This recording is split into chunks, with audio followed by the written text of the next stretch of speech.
নমস্কার বন্ধুরা, মুনমুন কিচেনে আপনাদের সবাইকে স্বাগত। প্রতিদিনের মতো দেখুন আজকে আবার এসেছি একটা নতুন রেসিপি নিয়ে। সামনেই কিন্তু জন্মাষ্টমী, আর প্রত্যেকটা বাড়িতেই গোপালের পুজো হয় এই জন্মাষ্টমীতে। আর জন্মাষ্টমীতে বিভিন্ন রকমের নাড়ু বানিয়ে থাকেন। তো আজকে এক বাটি চিড়ে আর এক বাটি বাদাম দিয়ে এই দুর্দান্ত নাড়ুটা একবার বানিয়ে দেখুন আর গোপালকে পরিবেশন করুন। খুব সুন্দর কিন্তু সুস্বাদু খেতে, এবং বানানোও কিন্তু খুব সোজা। একবার আমার মতো এইভাবে বাদাম আর চিড়ে দিয়ে এই নাড়ুটা বানিয়ে দেখতে পারেন। খুবই অভিনব একটি রেসিপি। প্রথমেই দেখুন আমি নিয়ে নিয়েছি এক বাটি পরিমাণ বাদাম, আর এই বাদামটা হচ্ছে সাদা বাদাম। আর এখানে দেখুন সেই বাটিরই মাপ করে নিয়েছি এক বাটি পরিমাণে চিড়ে, আর চিড়েটা আমি এখানে শক্ত চিড়ে নিয়েছি। আর দেখুন বন্ধুরা, দুরকম চিড়ে হয়, আর চিড়ের মধ্যে অনেক নোংরা থাকে, তো আপনারা চাইলে নরম চিড়েটাও কিন্তু নিতে পারেন। আমি এখানে কিন্তু শক্ত চিড়েটাই নিয়েছি। আর চিড়েটা যেহেতু এখানে ধোয়া যাবে না, তার জন্য কিন্তু এইভাবে শুকনো অবস্থাতেই চিড়ে থেকে অনেক নোংরা থাকে, এভাবে একটু চালিয়ে নেবেন, তাহলে দেখবেন চিড়ের মধ্যে ধান থাকুক বা নোংরা থাকুক সেটা খুব সুন্দর কিন্তু পরিষ্কার হয়ে যাবে। আর একটু যদি কোনো কালো চিড়ে থাকে বা ধান থাকে, ওটা আপনারা হাতের সাহায্যে বেছে নেবেন। আর এখানে দেখুন সব কিছুই কিন্তু ভালো করে বাছা হয়ে গিয়েছে। আর গ্যাসের উপর আমি দেখুন একটা কড়াই বসিয়েছি ননস্টিক, আর তার মধ্যে দিয়ে দিচ্ছি এক বাটি পরিমাণে বাদাম। যে বাদামটা আমি প্রথমে আপনাদেরকে দেখিয়েছিলাম সাদা বাদাম, সেই বাদামটাকে আগে এভাবে শুকনো কড়াতে এভাবে নেড়ে চেড়ে একটু ভেজে নিচ্ছি, কারণ বাদামটা ভাজতে একটু বেশি সময় লাগে। তো বাদামটাকে একটু লো ফ্লেমে দিয়ে ভালো করে একটু শুকনো কড়াই নেড়ে নিলাম, আর নাড়ানোর পর বাদামটা একটা সাইডে আমি সরিয়ে দিলাম। এবারে এই পাশে আমি দিয়ে দেব যে এক বাটি আমি চিড়ে রেখেছিলাম, সেই এক বাটি চিড়ে। কারণ চিড়েটা ভাজা হতে বেশি সময় লাগে না, কিন্তু বাদামটা ভাজতে একটু বেশি সময় লাগে, তাই আগে আমি একটু বাদামটাকে নেড়ে নিয়েছি, তারপর আমি চিড়েটা দিলাম। তো আপনারা চাইলে চিড়ে বাদাম একসঙ্গে মিশিয়েও একটু ভালো করে শুকনো কড়াই আগে এইভাবে ভেজে নেবেন। তো দেখুন বন্ধুরা, এইভাবে লো ফ্লেমে কিন্তু একটু ভাজবেন, আর দেখবেন বন্ধুরা যাতে না চিড়েটা লাল হয়ে যায় বা চুয়ে যায়। সেই লো ফ্লেমে রেখে কিন্তু বাদাম আর চিড়েটা একটু ভেজে নেবেন। আর দেখুন ভাজার সাথে সাথে কিন্তু চিড়ে আর বাদামের কালারটা চেঞ্জ হয়ে গেছে, আর চিড়েটা দেখুন হাতের সাহায্যে এইভাবে টিপে দিলে গুঁড়ো হয়ে যাচ্ছে ভেঙে, তাহলে বুঝতে পারবেন যে ভাজাটা কিন্তু একদম পারফেক্ট হয়েছে। এর থেকে কিন্তু আর বেশি ভাজার দরকার নেই। এটাকে আমি একটু ঠান্ডা করে নেব, তার জন্য একটা প্লেটে আমি কিন্তু ঢেলে নিলাম। এখানে চিড়েটা আর বাদামটাকে একটু হাতের সাহায্যে মিলে দিলাম, যাতে খুব তাড়াতাড়ি ঠান্ডা হয়ে যায়। আর ওটা ঠান্ডা হতে হতে এখানে আমি দেখুন এখানে 100 মতো আমি আখের গুড় নিয়েছি। আপনারা চাইলে এখানে ভেলি গুঁড়ও দিতে পারেন। আর আখের গুড়টাকে আমি এভাবে হাতের সাহায্যে দেখুন কিন্তু ভেঙে গুলিয়ে নিচ্ছি জলের মধ্যে। আর এই জলের মধ্যে আগে প্রথমে হাত দিয়ে কিন্তু গুড়টাকে প্রথমে গুলিয়ে নেবেন, কারণ গুড়ের মধ্যে কিন্তু অনেক নোংরা থাকে বন্ধুরা। তার জন্য এইভাবে আগে কিন্তু গুড়টাকে জলের মধ্যে গুলিয়ে নিচ্ছি, গুলিয়ে একটা সাইডে আমি রেখে দিচ্ছি। এবারে গ্যাসের উপর আমি একটা ননস্টিক কড়াই বসিয়ে দিয়েছি, আর যে গুড়টা আমি গুলিয়ে রেখেছিলাম সেই গুড়টার পুরোটাই কিন্তু আমি ওই কড়াইয়ের মধ্যে দিয়ে দিয়েছি। আর কিছুটা পরিমাণ জল দিয়ে আরও গুলিয়ে আমি যে এক্সট্রা তলায় যে গুড়টা ছিল সেটাও কিন্তু দিয়ে দিয়েছি। আর এর মধ্যে আমি একটু সুন্দর ফ্লেভারের জন্য দিয়ে দিলাম এলাচের গুঁড়ো। এলাচকে ভালো করে কিন্তু শিলনোড়ায় গুঁড়িয়ে নিয়েছি, আর ওটাকে কিন্তু আমি ওই গুড়ের মধ্যে দিয়ে দিয়েছি, দিয়ে গুড়টাকে একটু কিন্তু ফুটিয়ে নিচ্ছি। তো এইখানে কোনো গুড়টাকে পাক করতেও হবে না, শুধুমাত্র একটু এলাচ দিয়ে গুড়টাকে কিন্তু আমি ফুটিয়ে নিলাম, যাতে গুড়ের একটা কাঁচা গন্ধ না থাকে। এই পর্যায়ে দেখুন ফোটানো কমপ্লিট হয়ে গেছে, গ্যাসটা আমি বন্ধ করে দিয়েছি। আর এপাশে দেখুন আমার কিন্তু চিড়ে আর বাদামটা মোটামুটি কিন্তু ঠান্ডা হয়েছে। দেখুন বন্ধুরা ঠান্ডা হয়ে গেছে, হাত দিয়ে দেখে নিলাম। এবারে আমি একটা মিক্সির মধ্যে কিন্তু চিড়ে আর বাদামটাকে দিয়ে দিচ্ছি, দিয়ে একদম সুন্দর করে কিন্তু একদম মিহি করে একটা পেস্ট বানিয়ে নেব। বাদাম আর চিড়ে কিন্তু খুব সুন্দর, যেহেতু ভাজা হয়েছে গুঁড়োটা কিন্তু খুব সুন্দরভাবে হয়েও যাবে। তো দেখুন এখানে একটা প্লেটের মধ্যে আমি বাদাম আর চিড়েটাকে গুঁড়ো করে একটা প্লেটে ঢেলে নিয়েছি, আর ঢেলে আপনাদেরকে দেখিয়ে দিচ্ছি দেখুন কতটা সুন্দর কিন্তু গুঁড়ো হয়ে গিয়েছে।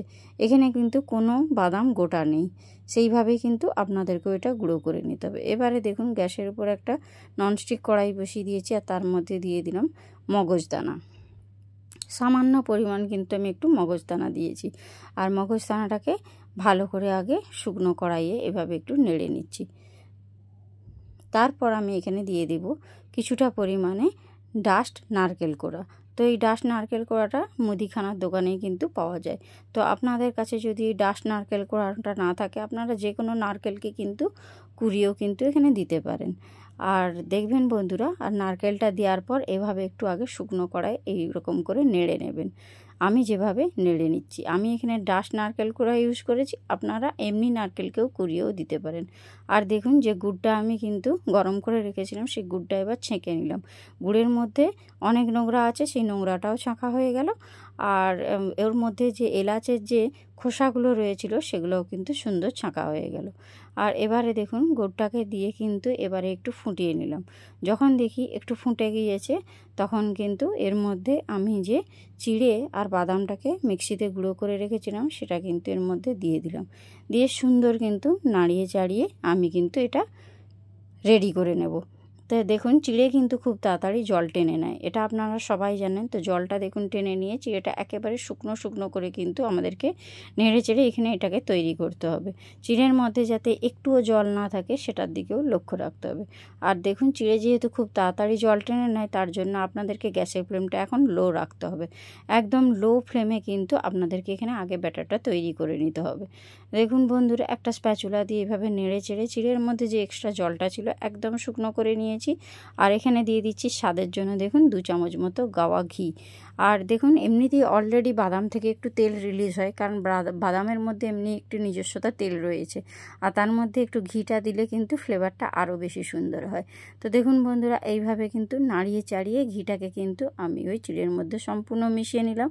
আর এখন আমি দিয়ে দিলাম কিছুটা পরিমাণে আধ ভাঙা করে রেখেছিলাম কাজু, সেই কাজুটা আমি দিয়ে দিলাম। এইটা কিন্তু সম্পূর্ণ অপশনাল, আমার কাছে ছিল কাজুটা, তাই আমি কিন্তু একটু গুঁড়ো করে দিয়ে দিয়েছি। তো আপনারা চাইলে এখানে নাও দিতে পারেন। এমনিই কিন্তু যেহেতু বাদাম আছে অলরেডি কিন্তু খেতে খুব সুন্দর লাগবে।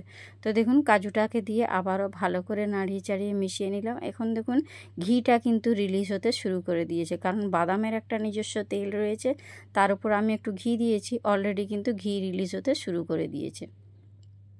এখন কিন্তু আমার ব্যাটারটা সম্পূর্ণ রেডি। এবারে এটাকে একটা প্লেটের মধ্যে সার্ভ করেছি। আর দেখুন এটাকে হাতের সাহায্যে এভাবে একটু মিলে দিচ্ছি যাতে ঠান্ডা হয়ে যায়। এখন দেখুন ব্যাটারটা একটু ঠান্ডা হয়ে গিয়েছে, আমি হাত দিয়ে দেখে নিলাম ঠান্ডা হয়ে গেছে। এবার হাতের সাহায্যে এইভাবে কিন্তু একটু মেখে নিতে হবে।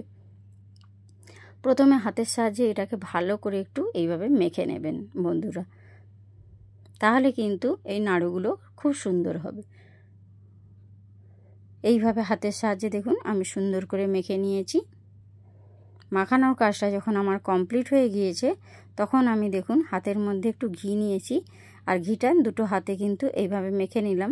আর এইভাবে দেখুন হাতের মধ্যে নিয়ে গোল গোল করে পাকিয়ে আমি নাড়ুর শেপ দিয়ে দিচ্ছি। দেখুন কতটা সুন্দর হয়েছে না বন্ধুরা দেখতে। আমি কিন্তু একটু বড় বড় সাইজেরই করছি, তো যেহেতু বাড়ির গোপালকে দেওয়া হবে তার জন্যই। তো আপনারা চাইলে একটু ছোট ছোটও করতে পারেন, সাইজটা আপনাদের পছন্দ মতো।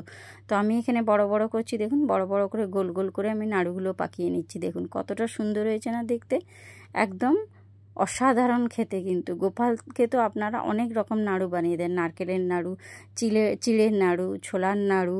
তো একবার এইভাবে বাদাম আর চিড়ে দিয়ে এইরকম একটা ইউনিক স্টাইলের নাড়ু বানিয়ে জন্মাষ্টমীতে গোপালকে পরিবেশন করুন। খেতে কিন্তু সত্যিই খুব সুন্দর, আর বানানোও কিন্তু খুব সোজা।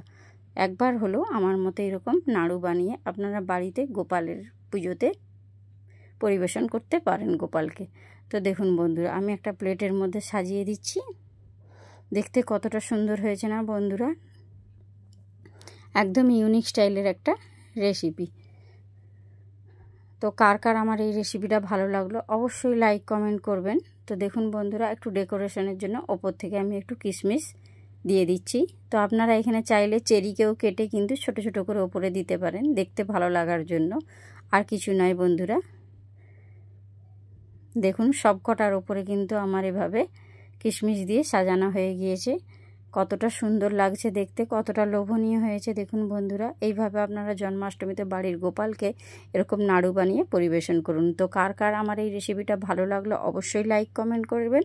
আর আমার নতুন বন্ধু হলে চ্যানেলটা সাবস্ক্রাইব করে আমার পাশে থাকবেন এবং নোটিফিকেশানটা অন করে রাখবেন। তো টাটা, বাই বাই।